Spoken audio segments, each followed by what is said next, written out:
Last summer I bought this little Beamer as a daily run around, and to be honest, it's taken a while to bond with the thing. It's got quite a pitchy ride, and it doesn't have the adaptive suspension that was an option, and there's a bit more tyre noise than I'd like. And to be honest, part of it is that it's a much better car than I'm used to. Now, I spent a lot of time in really fast cars, but one thing I've been gobsmacked about is just how much stick this thing's got. I can't believe that a standard little Beamer hatchback without an M badge and only two-wheel drive and automatic goes as hard as this thing does. It's more than a frantic little puppy. As soon as you slide it into sport mode, it's fierce. How fierce? Now, BMW says 0 to 60 miles an hour in 4.8 or 0 to 100 k's an hour in 4.9 at best. Some specs say 5.1. But watch this.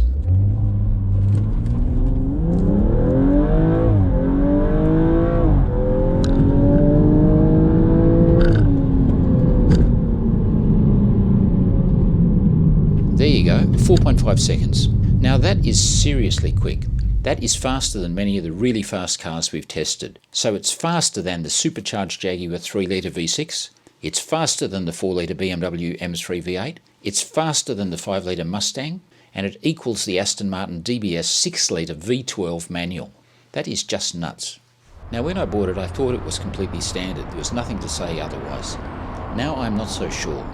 So today, let's find out. And the way to do that is to take it to somebody who knows these things backwards, Adam at Advan Performance, and we'll stick it on his dyno and see what he thinks.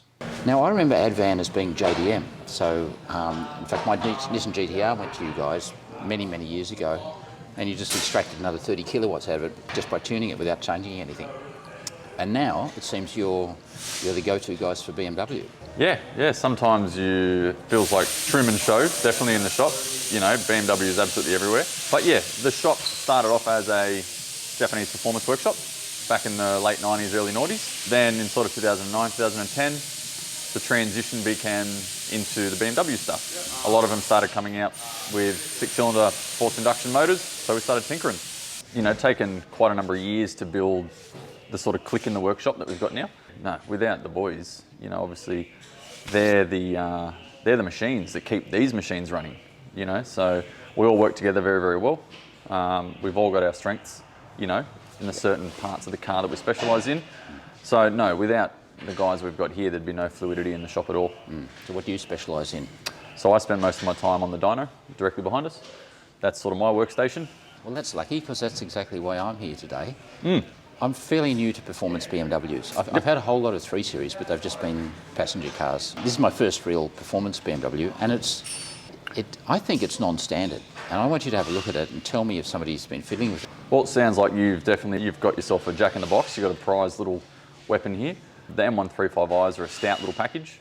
We spend a lot of time on these motors. Great little motor, the N55. But yeah, I'm looking forward to seeing what is done, and then, you know, the dyno will tell us the rest of the story after that. It might be completely stock for all I know, but... Look, they're quick regardless, so, you know, I guess we'll see shortly. We'll dive into it. So the first thing I can see, this is normally what we look for initially, is this charge pipe here. Now this is your intake pipe. Yep. That's metal, which is a good thing. They're plastic from factory. They're the Achilles heel to these motors. So that's either popped in the past and someone's put a metal one on now, you know, to future-proof it, or the car is now modified and they've put this on because of the additional boost. So they've tried to save themselves, you know, a limp motor or an awkward situation when it breaks. Okay. So no, it looks sweet. Let's have a look under the standard airbox. Let's see if we've got anything. Ooh, there you go. Looks like you've got the high flow air filter, which is pretty cool. We normally, whenever we do most of our performance packages, we will always put a high flow filter in. We rate them over standard aftermarket intakes and whatnot because it retains the factory enclosure. So looks standard. Yeah, looks standard. Officers don't need to know about it, but also a little bit less susceptible to heat soak. Can I show you something else I found? Yeah, go for it. That I took a while. Come around to here, if we can open the door. Down here on the floor. This fella. Oh, wow. That little doodad. I'm trying to figure out what it does. It's got lots of buttons. You can go orange and red and this, and then you can go like 10 settings of everything. I reckon you've got somebody's garage buzzer in there and you're opening and closing their garage door. It's like, there's a light switch in my house and I don't know what it does. Yep. And every time I go past, I just flick it. And then one day I got a call from a guy in Alaska who said, cut it out. All right, might turn that off for a sec. And look at that, 68,000 Ks. Yep. What a baby. Yep. Well, what we might do later on, and we'll see if that little wiring harness goes to the back of the throttle pedal. Sure. That'll answer our questions then. Okay. But yeah, everything else looks stock. Your top rad hose, it doesn't really look like you've got much remnants. You might have a slight little oil filter housing leak starting, which what N55 doesn't. Might take a quick little pop under here. You've still got the factory insulation. We normally remove these just purely for the fact that it traps in a lot of heat. Okay. It does keep a lot of road noise and a lot of injector noise out of the cabin, so it's more quiet, but when you start to push a bit of power, this can create an extra 10-15 degrees Celsius of engine bay temp that is sort of unwarranted and unneeded. Okay. I can tell you I have very little interest in getting more power out of this car. It's amazing for me for a standard road car, particularly with the 8-speed ZF, how very quick shifting and with the twin scroll turbo, there's no lag. It seems to be spooling up really quickly. Yeah. It's like a normally aspirated car. They are very responsive, and that is one of the things we love about these setups. They respond very well to boost, and yes, these turbos drive almost seamlessly. So older school cars, smaller capacity motors with big frame turbos, bit of lag, all that, thing of the past with this sort of stuff. Yeah, it's very cool. I believe it's voted the world's best engine sort of 3 years in a row when they first came out, the M55. I'd believe it, and the motors have only gotten better and better since. The S55, which is the M big brother, stronger again. The B58, which is, one of the most polarizing motors in the world, which we love. That's the motor that we spend a lot of time on. Again, almost bulletproof. BMW probably right now are making, apart from the Audi RS3, like the Daza motors, those 5-cylinders, some of these are probably some of the strongest production motors to modify, and to get good life out of. Because you get massive horsepower out of these when you want to, don't you? Oh, I've got probably 3 or 4 cars that make, 550 horsepower, just with an upgraded turbocharger, a little bit of ethanol, standard gearbox, unopened motor, all that sort of stuff. Being an open deck block though, they still do have a little bit of movement, so you've got to be careful with really pushing power into them. S55s and B58s are closed deck, so they're much stronger cylinder walls, so we can really lean on those ones. But yeah, these ones we sort of normally go 500 to 550 horsepower, unopened, it'll drive like that all day long. Do you have problems with oil surge, the standard pan on these things? Yeah, unfortunately, they're a big open bolt, right, the sumps in these. So yeah, about 4 or 5 years ago, we actually had a train of maybe half a dozen getting towed in with spun bottom ends. The common denominator was they all were at the track. So there's quite a few companies now that make weld-in baffle kits. So yes, Is that an essential if you're going to take it to the track? Oh, without a doubt. Some people say overfill the engine oil by a litre, or just don't have like R compound tyres on the car, so you don't have that lateral grip. But the whole point of going to the track is to go faster. Exactly right. You want to spend $2,000 on semi-slicks, or spend $2,000 on a preventative maintenance mod that then future-proofs. Yeah, it's a no-brainer, isn't it? But yeah, look, knowing what I know now with these motors, if you don't put a baffled sump in these, you're unfortunately going to be bleeding some cash if you do go and drive it hard. Righto. From up here, it looks like you've just got the standard cat in there, like cat converter, which is good.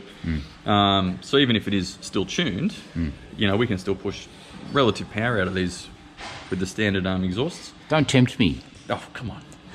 I know you know me. Power is it's what we all yearn for. So okay, what's next? Yeah. Well, let's put it up. Okay. Let's have a sticky beak underneath. Fancy, eh? Now, if this is a genuine M Performance exhaust, which it looks like it's plaqued properly. Yeah, no, these are very nice systems. This or a Remus on an N55 are probably the 2 best sounding exhausts. So, yeah, this alone is an awesome modification. Like stock, they will have a little bit of overrun if you have some, exhaust work done, just because you hear a lot more of what's going on up here. Yep. One complaint, when you first start it cold in the morning, wow. It's loud. Is there any way to stop that? Yep. Through tuning, I can remove a lot of the cold start functions. So it starts up and it sort of purrs at 800 RPM. Yeah. Okay. Instead of the 1200, you know, bat out of hell sort of noise. And then it settles down after about 30, 40 seconds. It just goes quiet again. And I've got elderly neighbours just above me, and I feel for them. But yeah, we have a lot of customers that really enjoy their cold start. Still does look like a factory downpipe, which is cool. Okay. But like I was saying before, we can still push, you know, a fair amount of power out of these. They're restrictive, but they're not like a bottleneck. So they're pretty sweet. Standard, they're rated 235 kilowatt. We normally see probably 200 to 210 kilowatts on the dyno stock, right? That's about 11 pound of boost. At the wheels? Correct, at the wheels, yeah. Okay. Yeah, so about 10 to 11 pounds of boost these things run from factory.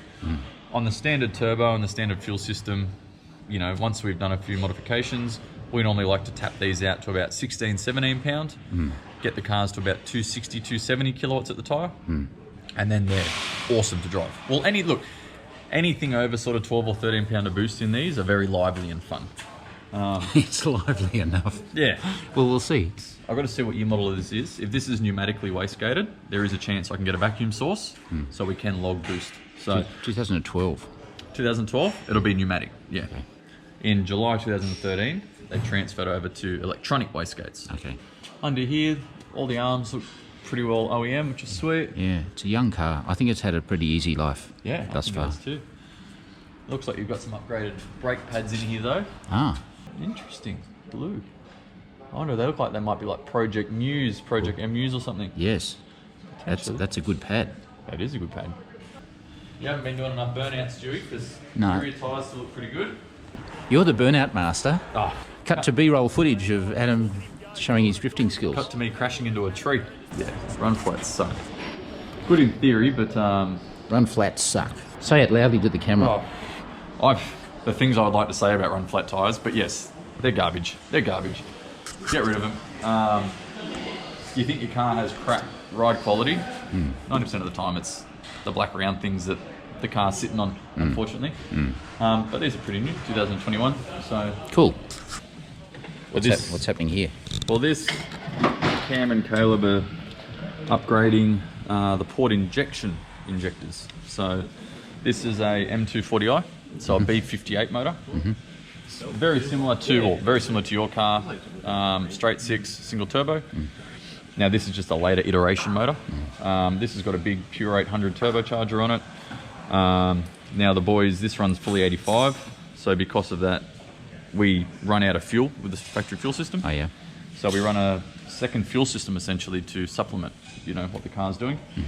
So this car had 750cc injectors in it for the port injection, and now we're taking the rail off, putting 950s in there, just because we want to run more power, you know. Because that's like this car makes about 600 horsepower at the tyre. Wow. So we want to now just try and get it to the point where the gearbox isn't happy anymore, and then we'll dial it back a little bit. Okay. That's sort of the instructions from the customer, is make it as fast as when the gearbox goes, oh, ouch, that hurts. Yeah, then we go, okay, we'll take it easy.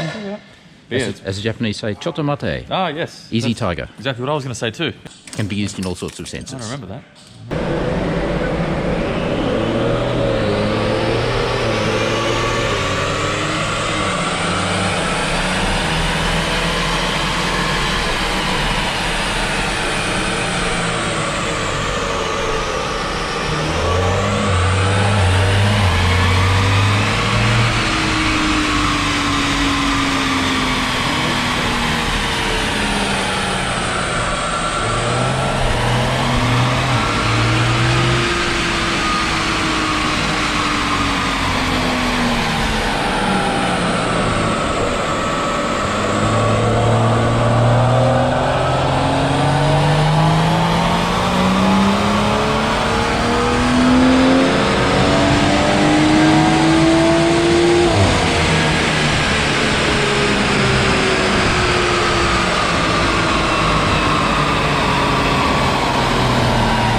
we'll let it get some fresh air through it now. And then, yeah, we'll let it get up on the roller. If we can see about 200 kilowatts, you know, I'd be more than happy with that. Yeah. Which goes to show that it's actually pretty well stocked OE. Yeah. So for you to say this feels fast, shows how confident these little packages are. Yeah. You know, they're so responsive, they're so easy to drive, you know, they're so quick and good in the twisties. Yeah. You know, more people need to know how good these are. I suspect a lot of it's the gearing, having the luxury of 8 speeds. Yes. And it's always, you're just in 4th gear before you even get, you know, up. That's exactly right. The 8-speed ratio, these have got like a 3.15 rear diff too, so couple that with these very high gears in the box, yeah, it's very snappy. So, cool. Yeah, we'll let it just get some fresh air in it now. Okay. Let the intake air temps drop down a bit, and then we'll go again. It is a throttle booster.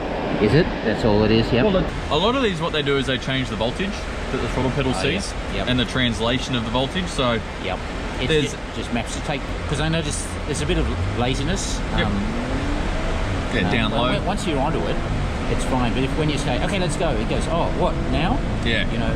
A little bit indecisive sometimes. And it seems to have taken that away. Yeah, good. Hi, Mum.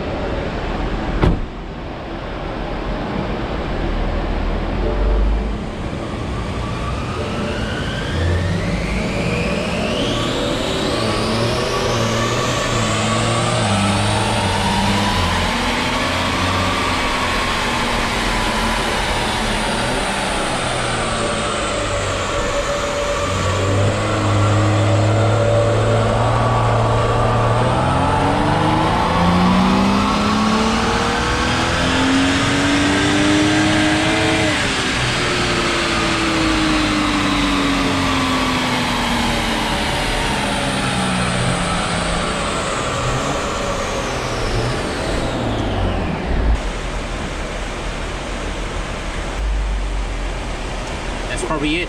Yeah, I reckon so. So, but to me that says that this is still running basically factory boost, which is good. Even at this sort of power level, you've still got a lot of zippiness, a lot of responsiveness, and a heck of a lot of drivability. So, like imagine this with 240, 250 kilowatts. Like that's the OEM power curve, and that's very linear, very gradual, so very drivable. You can now see why I enjoy these cars, and I can now see why you've hopped in one and going, these are damn awesome. It feels stronger than that to me on the road. Yeah. Oh, look, they all do. So, no, I'm happy with that. I know we sort of said 200 to 210 before, but that was talking more about the electronic wastegate variants. So to be 198 on the pneumatic wastegate variant, awesome. Yeah, it's a healthy motor. I'm sure we'll do some more work to it soon. Now, you've piqued my curiosity. I came in here saying that I don't want to do anything. It's got plenty of power for me, but what would be the next step? Let's say you wanted to go to like 230, 240 kilowatts, something like that. What would it take in terms of cost and bits? Oh, well, look, we offer a whole array, right, of mods for the PWG M55 motors. But given that you've already got the metal charge pipe and you've already got the drop-in air filter, I would probably do a high-flow catted down pipe, right? So they're about $10.99 supplied and fit. We do a set of NGK spark plugs, 2 steps colder than factory.